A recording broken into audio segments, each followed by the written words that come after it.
Olá, senhores, bom dia. Vamos analisar aqui na aula de hoje de manejo de florestas nativas. Primeiramente, vamos analisar aqui algumas imagens da exploração convencional. Depois, nós vamos conhecer um pouquinho do plano de manejo florestal sustentável e exploração de impacto reduzido. Mais especificamente, dentro do plano de manejo florestal, nós vamos tratar do macroplanejamento na aula de hoje, beleza? Então, nessa primeira imagem que vocês podem observar, você vê o tipo de impacto em imagens aéreas aí. Quando você faz um planejamento de exploração de impacto reduzido, a imagem esquerda, comparado com o convencional, o nível de dano, a área aberta e o impacto aí na floresta remanescente sendo bem maior, né? Além disso, a gente tem situações como essa, né? A imagem à esquerda você vê a altura de corte da árvore, a maneira que o operador está trabalhando. Na imagem direita você vê os riscos, né? O sabre preso ali, e a metodologia é totalmente equivocada, a altura do corte à boca e o abate totalmente fora dos padrões aí que a gente conhece. Isso vai resultar em quê? Vai resultar em dano, riscos à saúde do trabalhador, dano às toras e à floresta, né? Além de você perder aquele produto, pode rachar aquela tora ali, você ainda prejudica as árvores vizinhas sem uma queda direcional. Então, uma série de problemas aí. A abertura de estrada sem planejamento, com alto dano ali no local, sem usar as metodologias adequadas de abertura de estradas e pátios, né? Aqui são imagens de técnicas sem maquinários convencionais que o IFT adaptou e testou para comparar as metodologias de manejo de exploração mecanizado com impacto reduzido. Tem essa rolagem de toras e passagem de troncos aí usando calços e guias de madeira. Então isso aí envolve altos riscos ao trabalhador, tá? E um desgaste muito grande, né? Além de uma perda de tempo. Além disso, existe também a possibilidade, existiu, né, a exploração com tração animal, o desdobro no local, tirada de peças ali no local. Ali a carregamento com um sistema de catracas, né? Equipamentos totalmente inapropriados aí, um risco bem maior ao trabalhador aí, e a produtividade extremamente baixa. Olha o tipo de carregamento, olha o risco de capotamento aí, um cabo de aço de se quebrar, enfim. Além do caminhão não ser próprio para isso, né?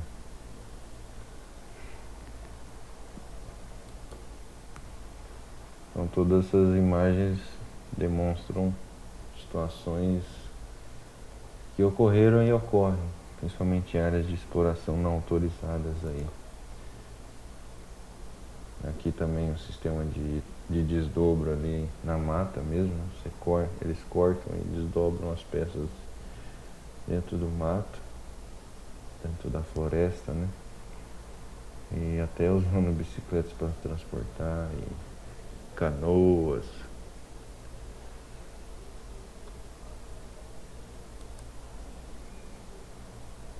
Aqui o uso em florestas inundadas, aqui o corte e transporte usando a flutuação dos troncos, né? Também muito comum em áreas da Amazônia com florestas inundadas.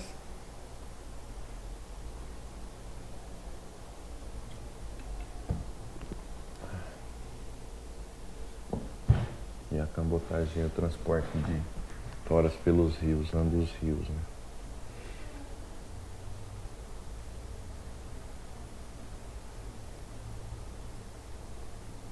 Aí toda uma colheita sendo transportada por um barco através dos rios. Todo um impacto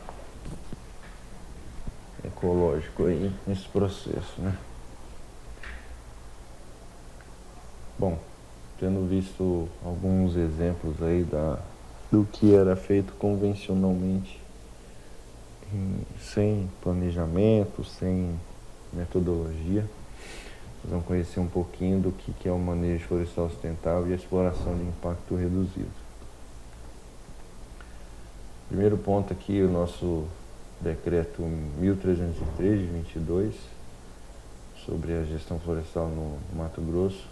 E aí entende-se como manejo florestal sustentável o uso de uso múltiplo, no caso, a administração da floresta para a obtenção de benefícios econômicos, sociais e ambientais, respeitando os mecanismos de sustentabilidade do ecossistema. E aí a utilização de múltiplos produtos e subprodutos madeireiros e não madeireiros, bem como a utilização de outros bens e serviços da natureza florestal. Então, nesse caso, um manejo de uso múltiplo entende-se na lei que envolve também, não somente a exploração madeireira, tá? Mas a gente vai dar um maior enfoque aqui na exploração madeireira, que é o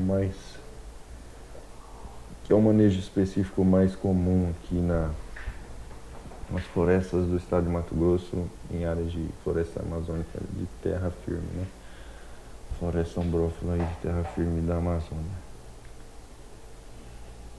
Bom, primeiro ponto importante para vocês terem fixados, que os planos de manejo florestal, eles têm como referência técnica aí essa publicação do Instituto de Floresta Tropical da Amazônia, que foi uma série de estudos realizados para estabelecer essa metodologia de manejo florestal sustentável, tá? E aí, o principal conceito envolvido nesse documento é o que eles chamam de exploração de impacto reduzido ou exploração de baixo impacto. Esse documento, ele é o primeiro documento prático e detalhado aí que envolve a produção de madeira nas florestas do bioma amazônico. Então, a maioria dos manejos florestais citam esse documento, os planos de manejo vão citar esse documento, e está disponível lá no site, tá? Mas esse é nosso documento base aí, né? de metodologia. Então, vocês podem notar que nós temos aqui as definições de plano de manejo, de metodologia de ciência florestal, corte de cipós, planejamento da exploração, demarcação, abertura de estradas e pátios, corte de árvores, arraste de toras, proteção da floresta, práticas silviculturais, além de procedimentos de segurança do trabalho. Tá? Então, é um documento bem completo. Vou deixar disponível para vocês no site, mas muito dos nossas aulas está se baseando nessa documentação aqui. Beleza? Então esse é o primeiro ponto alto aí e é o mais importante. E aí dentro desse documento é definido o manejo florestal sustentável como um sistema de manejo que consiste em explorar cuidadosamente parte das árvores grandes, de tal maneira que as árvores menores ou as remanescentes possam ser exploradas no futuro, e sendo essa floresta remanescente protegida, né? Conservada, no caso, seria o conceito. Além disso, estabelece metodologias de sistemas silviculturais para enriquecimento e plantio de mudas e acompanhamento com atividades pós-exploratórias. Bom, Por que usar esse manejo florestal sustentável e exploração de impacto reduzido? Bom, o primeiro ponto é que a gente quer continuar explorando essa floresta de maneira sustentável do ponto de vista ecológico, econômico e social. Então, a continuidade das atividades no futuro. Se você explora de uma maneira convencional, você não permite a continuidade e a sobrevivência dessa floresta para o futuro, nem a sobrevivência do negócio florestal ali. Então, o que resta é a substituição da floresta por desmatamento e outras culturas, quando você não faz esse manejo adequado. Além disso, um planejamento e uma exploração bem feita vai permitir um menor custo de exploração e maior rentabilidade do negócio florestal, a possibilidade dos trabalhadores terem segurança nas suas atividades, o respeito à lei. A gente já viu na aula passada os aspectos legais relacionados ao manejo florestal sustentável, então a gente sabe que as áreas de reserva legal de 80% de conservação na Amazônia, a única atividade legal é o manejo florestal sustentável. E a gente tem esse mercado legal e sustentável e de exportação de toras certificadas e sustentáveis através de manejo sustentável. É o único mecanismo que conserva a floresta em pé e isso permite a prestação de outros serviços ambientais para a sociedade. O manejo florestal sustentável ele é caracterizado muito em cima desse organograma. Esse organograma então define o manejo florestal sustentável criando o que a gente chama de macroplanejamento e microplanejamento. A gente teria aqui também aquilo que a gente define como plano de manejo florestal sustentável, o plano em si, o documento, que envolve muito o macroplanejamento, e aí as atividades anuais dentro do plano do POA, né, de operação anual, envolvendo principalmente a delimitação das atividades de microplanejamento, que se definem em atividades de exploração, né, de pré-exploração, exploração e pós-exploração. Tá? E a exploração em si envolve as atividades de planejamento pré-exploratórias e exploratórias, e depois a gente teria então todo o sistema silvicultural de monitoramento e enriquecimento pós-exploratório. Tá? Mas hoje a gente vai detalhar muito mais a questão do macroplanejamento dentro dessa estrutura, desse organograma aí. Tá? E o macroplanejamento, ele pode ser dividido nesses 7 passos aí. A gente tem primeiro a seleção das áreas aptas dentro da área de manejo florestal. Então a gente faz o macrozoneamento, a definição das áreas de APP, as definições das áreas possíveis de serem exploradas e manejadas, a quantificação desse potencial através do inventário florestal amostral, o estudo comercial dessa disponibilidade de madeira, ou se fosse produtos não madeireiros também, esse levantamento. Daí o dimensionamento das unidades de produção anual e a dimensionamento de infraestrutura necessária para alcançar essas UPAs e depois estabelecer as estradas para as unidades de trabalho dentro das unidades de produção anual, né? Então, a fase de macroplanejamento envolve principalmente a construção a preparação, planejamento e a construção de estradas principais e secundárias para acessar essas áreas de manejo. Além disso, o dimensionamento de máquinas e recursos humanos necessários e a análise de viabilidade econômica do projeto. Então, esse macroplanejamento define quase que o documento do plano de manejo florestal sustentável e a sua viabilidade, né? Quando os analistas da SEMA vão verificar esse projeto, é muito em cima desse macroplanejamento. Claro que as metodologias do microplanejamento vão estar muito mais presentes no plano de operação anual. Bom, primeira etapa de macrozoneamento. Então, o PMFS observará os fundamentos técnicos e científicos previstos na norma vigente e as seguintes diretrizes que a gente já estudou. Discriminar o que é uma área produtiva, o que é a área de preservação permanente,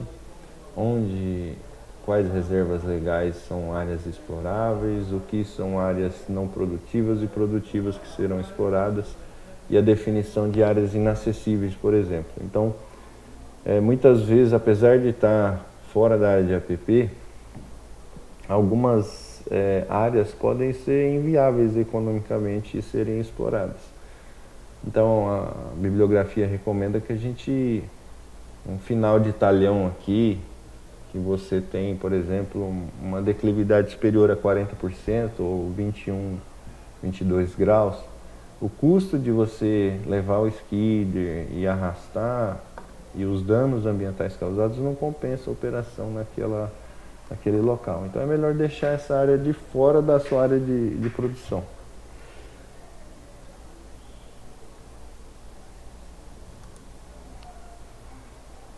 Aqui um exemplo de concessão florestal da Flota Paru. E um mapa de croquis de acesso aí da área de manejo florestal como um todo.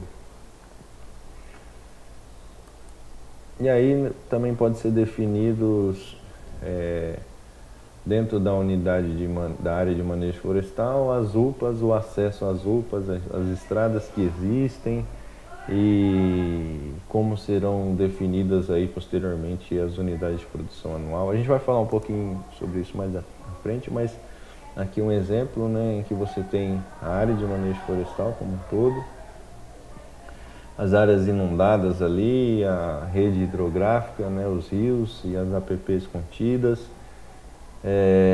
áreas já abertas aqui, mas você teria os limites das unidades de produção anual. E aqui uma área que foi deixada como área de proteção e uma reserva absoluta que não vai ser explorada. Então, uma área que não vai ser praticado o manejo ali. Mas a ideia é que a cada ano seja apresentado o plano de exploração e você vai construindo e acessando as unidades de produção ano após ano. E aí trabalhando o planejamento das estradas e a construção dessas estradas. Mas no macro planejamento você já prevê como deverá se desenrolar esse processo e quanto isso vai custar.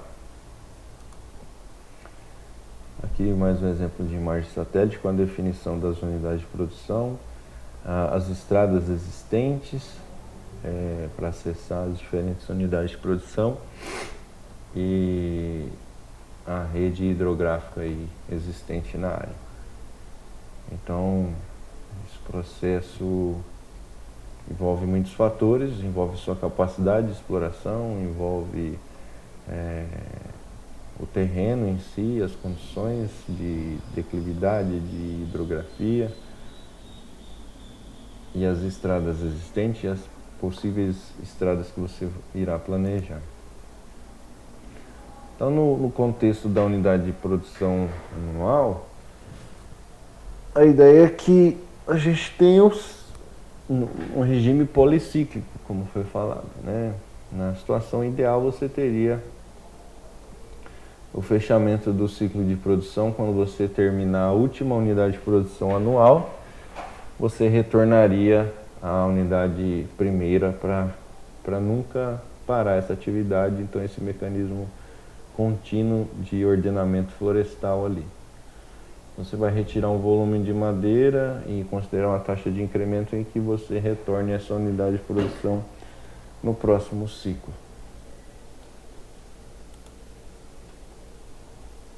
Bom, para a quantificação do potencial da floresta e análise de viabilidade desse projeto, a primeira coisa que deve ser feita é o inventário amostral. Tá? Nós não estamos falando aqui do censo.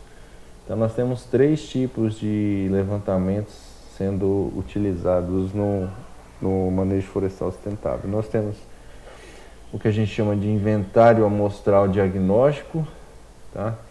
A gente tem o censo florestal nas áreas de produção anual, nas unidades de trabalho, e a gente tem acompanhamento do crescimento e regeneração através de parcelas permanentes na fase pós-exploratória. Então são 3 tipos de levantamento de dados aí.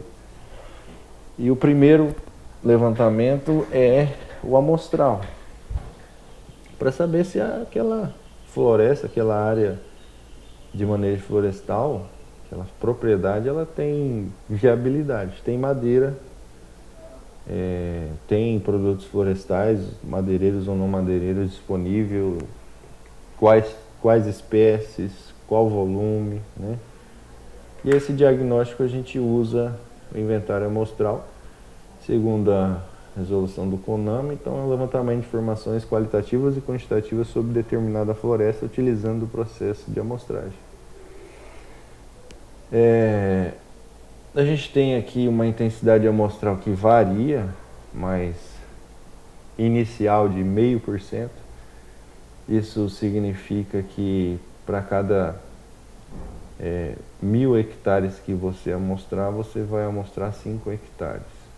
Para cada 1.000 hectares de área nativa, você tem uma área amostral de 5 hectares.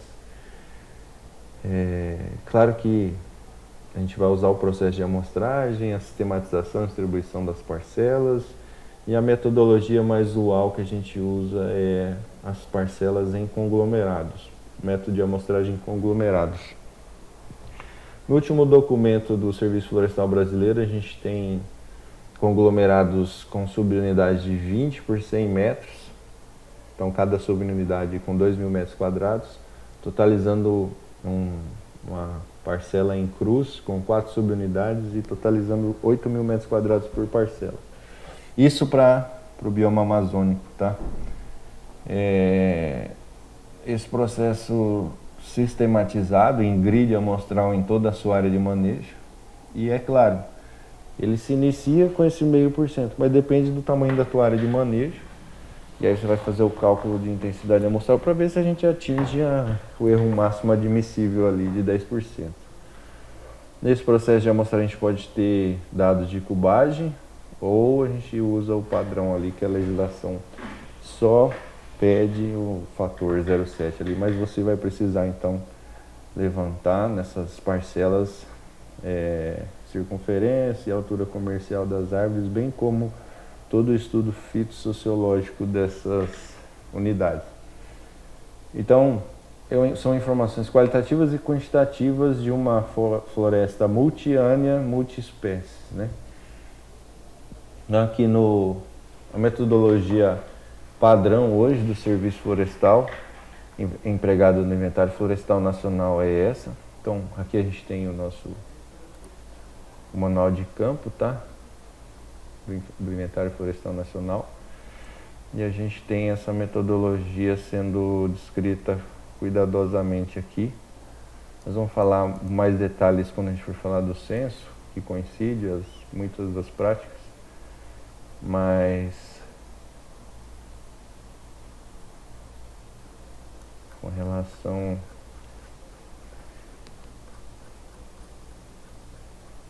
ao tamanho, a parcela em conglomerados, deixa eu só localizar aqui para mostrar para vocês.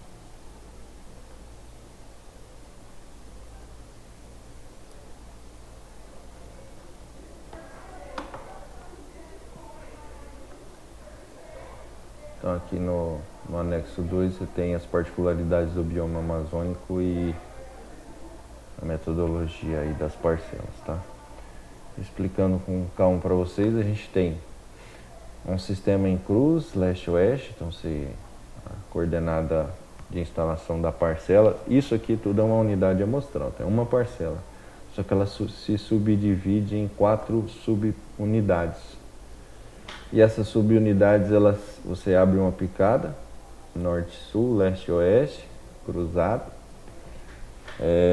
E aí essa picada, a gente depende do tipo de informação que você vai levantar. Mas você fixa ali a estaca e caminha 50 metros para um lado, para o outro, nos 4 sentidos. E aí começa a dar início às subunidades ali. Então, na verdade, abre-se uma picada de 150 metros para um lado, 150 metros para o outro, né, para os 4 lados. E você faz um censo ali, 10 metros para um lado, 10 metros para o outro da picada e de 10 em 10 metros estabelecendo essas subunidades.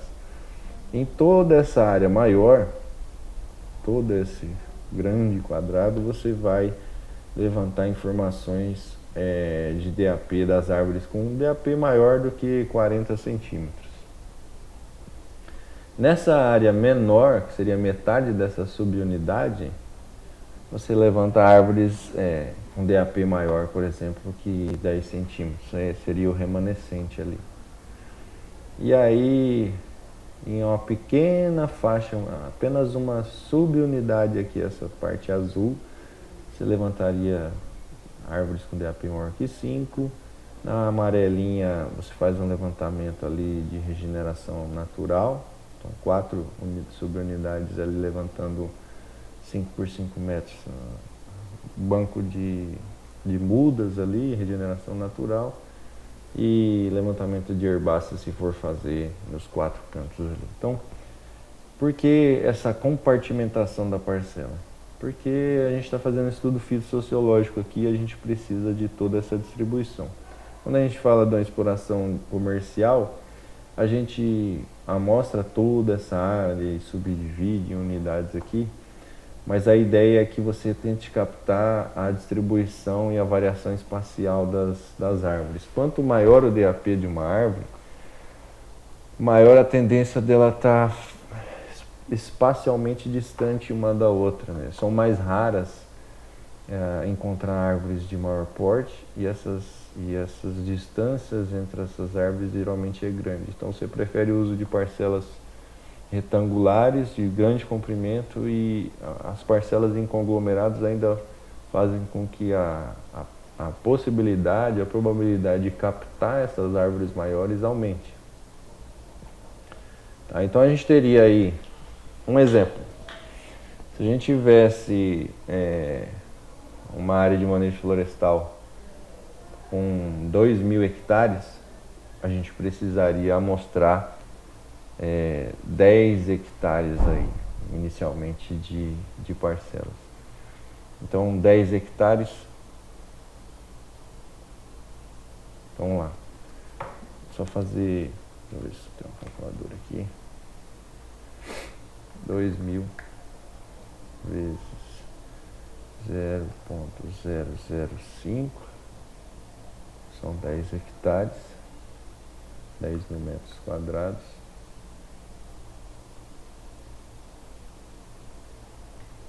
Então, 10 mil metros quadrados dividido por 8 mil. 10 mil metros não. 10 mil vezes 10. Então é 100 mil metros quadrados de área amostral, porque são 10 hectares vezes 10 mil. Dividido por 8 mil metros quadrados, a gente teria 13 unidades amostrais nesse padrão aqui para iniciar o inventário diagnóstico, e essas unidades seriam separadas num grid regularmente espaçado entre elas. Então, 13 parcelas de conglomerados com 4 subunidades cada. Isso numa área inicial de manejo com 2.000 hectares.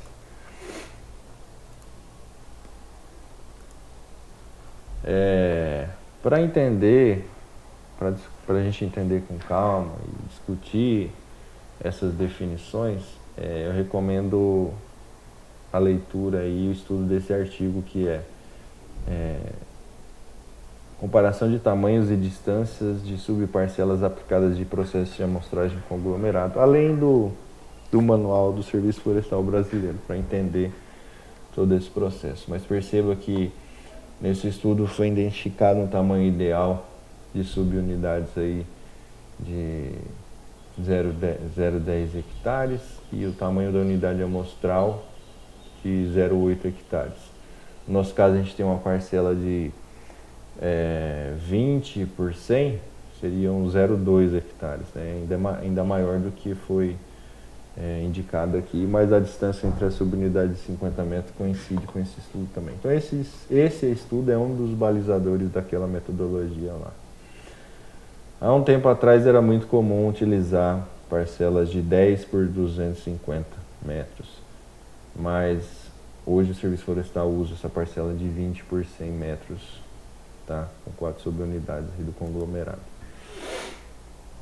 Bom, feito esse levantamento, e aí você faz todo o estudo fitossociológico, avalia as espécies, a dominância absoluta, relativa, o volume comercial e tudo mais, a regeneração, os vários estratos, a distribuição diamétrica e tudo mais. E aí você tem, principalmente para as espécies potencialmente comerciais, com diâmetro mínimo acima de 50, ou as remanescentes com acima de 30, 40, a gente tem ali o nosso estoque volumétrico de espécies comerciais e a gente chama isso de volume comercial. E aqui no edital do Serviço Florestal para uma concessão, eles estabeleceram 4 classes de árvores que estariam determinadas em função do valor comercial dessas madeiras. Então, geralmente madeiras mais duras, elas têm um valor comercial maior e algumas outras espécies. Então, sei lá, varia de 700 a 3 mil dólares o metro cúbico, dependendo do produto, até mais um pouco. Então a gente tem ali as árvores do grupo de valor 1, com a raridade aqui de 10% das árvores, são as de maior valor comercial, e aí conforme vai descendo aqui na ordem 1, 2, 3, 4, menor valor comercial.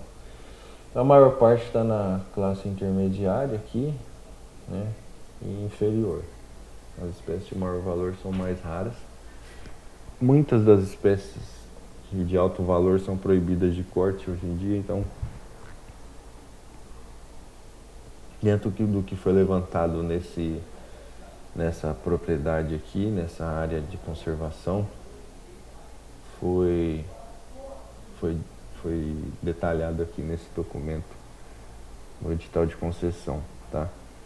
E aí eles especificam que 42 espécies mais comercializadas foram definidas, todas com árvores maiores que DAP 45, e os 4 grupos de valor comercial ali, com um total avaliado por hectare de 82 metros cúbicos por hectare. Esse é o estoque volumétrico existente na área. Você vai tirar, dependendo do ciclo de corte, 20, 30 metros cúbicos ali, ainda permanece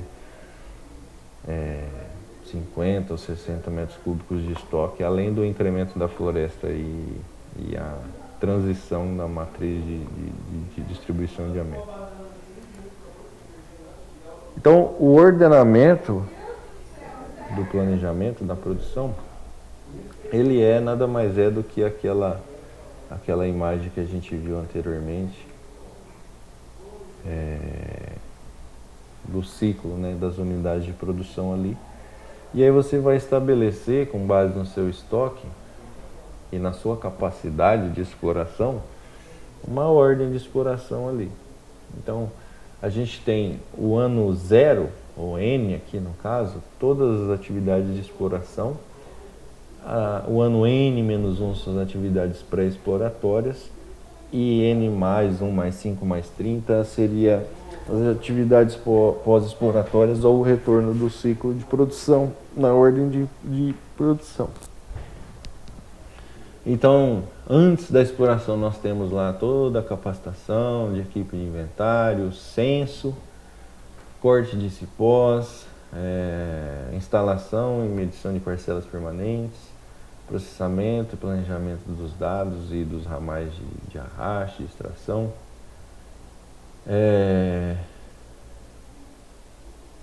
a elaboração dos mapas e das fichas de abate, o treinamento da equipe de exploração, a implantação das estradas primárias, secundárias e pátios além do planejamento dos mesmos. Depois, as atividades exploratórias, aí a manutenção da estrada, corte, traçamento, arraste, operações de pátio, carregamento, transporte e, se porventura for feita a extração de resíduos também. Depois a remedição das parcelas, no primeiro ano após a exploração e de 5 em 5 anos. E aí você tem o retorno ali com base na taxa de incremento anual. Então aqui nesse exemplo de concessão foi definido 25,8 metros cúbicos por hectare de exploração com retorno em 30 anos e um diâmetro mínimo de cor de 50 centímetros. Tá? E toda a regulamentação de manutenção de espécies, dependendo do índice de presença por hectare aí, ou por cada unidade de trabalho, árvores remanescentes acima desses valores aí, né? Então, é o que a gente chama de árvores porta-semente, árvores remanescentes e árvores exploratórias, e dependendo da densidade de árvores, aquela espécie não pode ser cortada naquela unidade de trabalho. E o censo vai levantar exatamente quantas árvores estão disponíveis ali. Se no inventário diagnóstico a gente tinha uma estimativa, o censo vai nos trazer com toda certeza a localização e o volume por espécie ali em cada unidade de trabalho inventariada.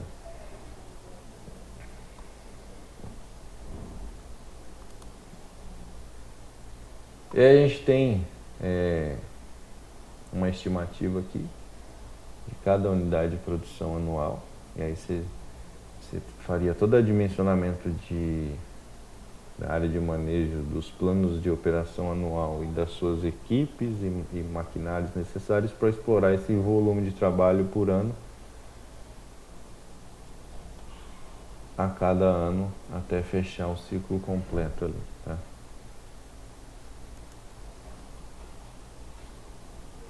Bom, nesse dimensionamento de UPAs, infraestruturas, estradas e acampamentos, a gente vai ter cada situação muito específica, dependendo do tamanho da sua área de manejo florestal. Mas o primeiro ponto é essa definição do macrozoneamento, do que é área de APP, do que é reserva legal, onde estão as suas UPAs, a estimativa volumétrica. E aí, por fim, a gente tem a estrada principal, as áreas de manejo e o planejamento aqui das estradas secundárias e terciárias, no caso aí, né? É tudo para acessar a sua área produtiva de manejo florestal.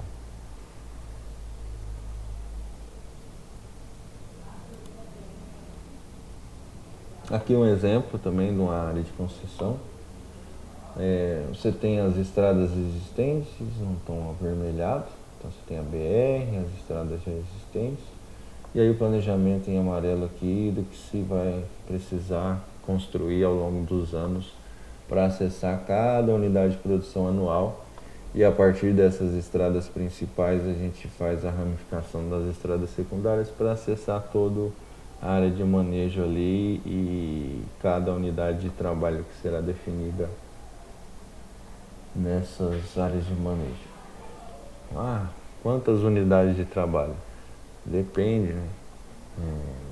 Estima-se aí valores de unidade de trabalho para cada equipe dimensionada de 100 hectares uma unidade de trabalho ou 200 hectares, dependendo do seu planejamento. Mas 100 hectares é um valor muito comum por unidade de trabalho.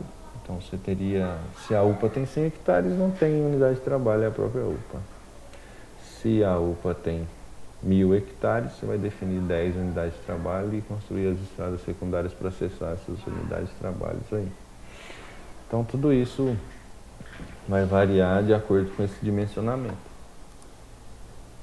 Lembrando que as estradas principais elas têm uma área de abertura de 10 metros de largura e trafegável de 6 metros, cascalhada, com abaulamento para escoamento de água e tudo mais. Então tem toda a metodologia ali.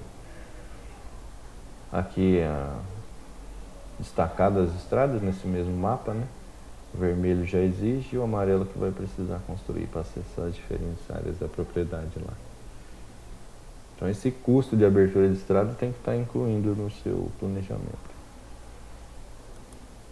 Aqui um exemplo de estratégia de acesso de estrada secundária. Então tem a estrada principal construída na área de manejo e você quer acessar essa área produtiva aqui. Então, você pode fazer essa estrada secundária com uma área de manobra para as carretas, né? E os pátios aqui planejados. Ou, dependendo do dimensionamento da sua unidade de produção anual, você pode fazer uma estrada, um talhão maior aqui, para os pátios para extração aqui a partir desse eixo, daqui para cá, daqui para lá, e o fluxo de carretas aqui seguindo duas estradas secundárias. Lembrando que as estradas secundárias têm uma abertura de dossel de 6 metros e a largura de faixa de estrada de 4 metros. Essa estrada secundária é feita preferencialmente a abertura na fase pré-exploratória um ano antes, N-1. Esse planejamento de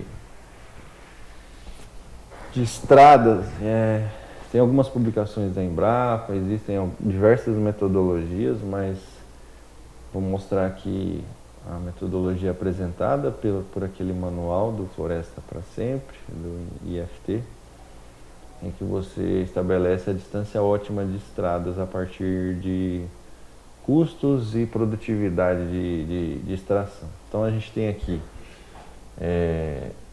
C sendo o custo de operação da equipe de arraste, então em dólares por minuto, em que inclui o custo de operador e da máquina, o tempo minuto por metro de arraste, deslocamento do trator, volume médio puxado por viagem, que é VVzinho, fator de correção para extração com árvores arrastadas para pátio, fator de correção para estradas tortuosas e assim por diante. Então, com exemplos fictícios aqui de custo de arraste de 0,74 dólares por minuto, 0,02 minutos por metro, 5,46 metros cúbicos para cada tora arrastada, fator de correção de extração de árvores arrastadas de 1,39, fator de correção para estrada tortuosa de 1, e o custo de construção da estrada de 347,4 dólares por quilômetro.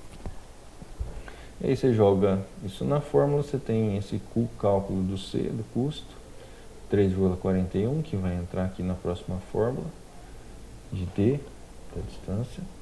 E aí você tem ali, esse é um valor contínuo, um número constante, uma constante, e aqui calculado esse cálculo de custo aqui do arraste, tá?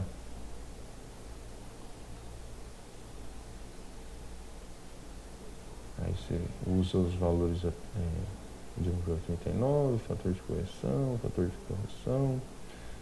5,46, que é o nosso volume extraído, e 347 dólares por metro de estrada. E aí, calculado tudo isso, a gente tem esse Dzão de 13,65, e a gente tem então 10 mil metros, que é 1 hectare, dividido por 13,65, a gente tem a distância ótima entre estradas de 732,6 metros, ou 733 metros.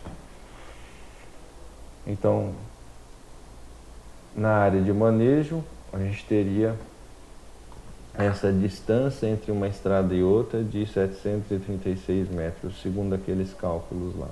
Então a gente teria a estrada principal e essas estradas secundárias seriam estabelecidas com distância entre elas de 700 e poucos metros. Aqui nesse exemplo uma distância de 500 metros, lembrando que no final do talhão você traz ou arrasta 250 metros para a estrada, e aqui entre uma estrada e outra, para um lado você arrasta 250 metros para um lado e para o outro, né?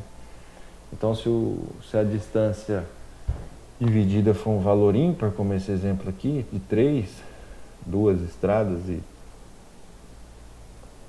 numa área que você teria teria que acessar o fundo do talhão. Você não faria aqui 500 metros porque você teria que arrastar 500 metros. Então você começa arrastando do fundo para a estrada. Então metade da distância ótima entre estradas no fundo do talhão. E aí abre a área maior ali para o próximo estrada, tá? Então aqui você tem pontilhado a distância máxima de arraste do skidder. E aqui linha contínua a distância entre estradas secundárias ali planejadas, tá? O ajuste da distância ótima entre estradas, então, basicamente é dividir a largura da área pela distância ótima entre estradas, lembrando que usar um valor absoluto para cima, um número inteiro mais próximo. Então, se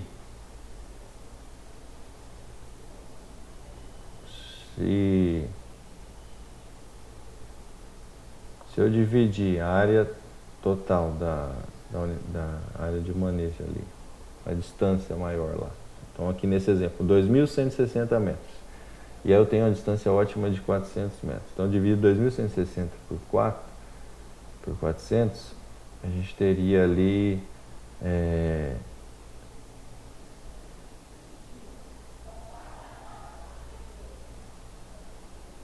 432 metros ali entre estradas, né? Mesmo que a estrada fosse 400 metros, a distância ótima, mas arredondando ali para 432, no caso aqui, que era um pouquinho maior, né? De 2.000 dividido por 5.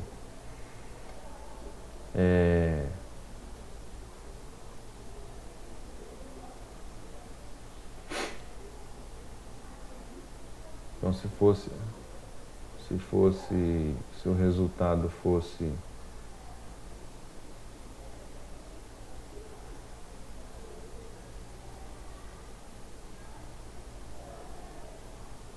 se eu pegar 2.160 dividir por 400, daria 5,4,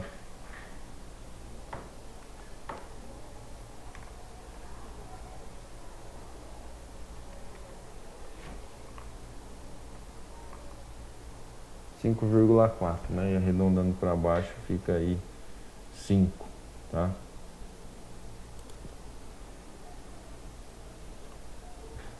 Por isso ficou 432 metros. Bom, o dimensionamento de máquinas e recursos vai depender da sua área de produção anual e da sua disponibilidade financeira. Mas aqui é um exemplo de uma concessão florestal. E toda a equipe, todo o pessoal, número de colaboradores envolvidos nas atividades, todas as atividades aí. Então tem demarcação de unidade de produção, abertura de picadas, microzoneamento, censo florestal, abertura e manutenção de estradas e pontes. Então todos os ajudantes operadores, corte de árvores, traçamento de toras, e aí planejamento de arraste, toda a equipe envolvida aqui, o total de colaboradores, né? E aqui os maquinários necessários ali para iniciar o projeto e as produções anuais.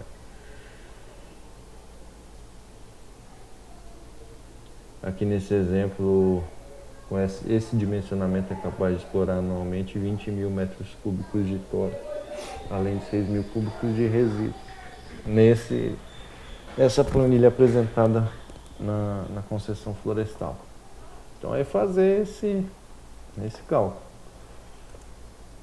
E aí vai orçar tudo isso, somando um custo inicial ali, que a pessoa que vai ser o detentor do manejo vai ter que investir inicialmente, aqui no exemplo, 10 milhões, quase 11 milhões de dólares aqui, com um custo total ali para a produção, né?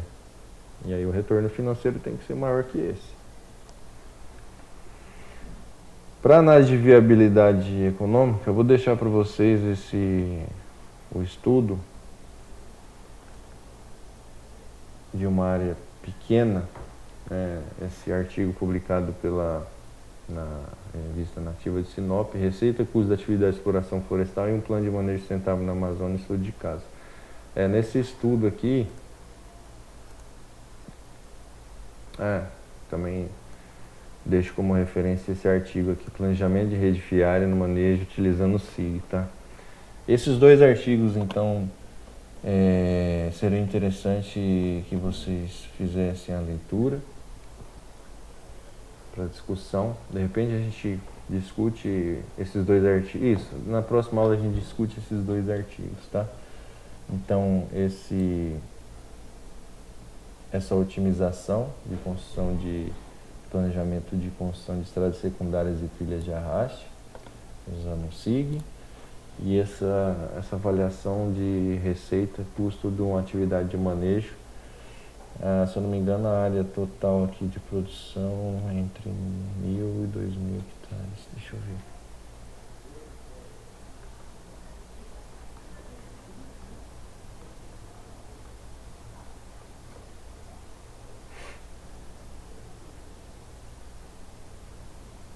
Mil 446 hectares de área do projeto,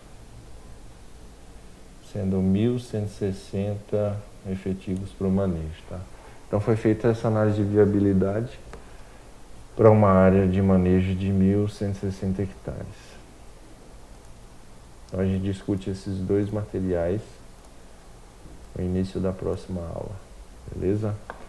Eu encerro aqui e bons estudos para vocês.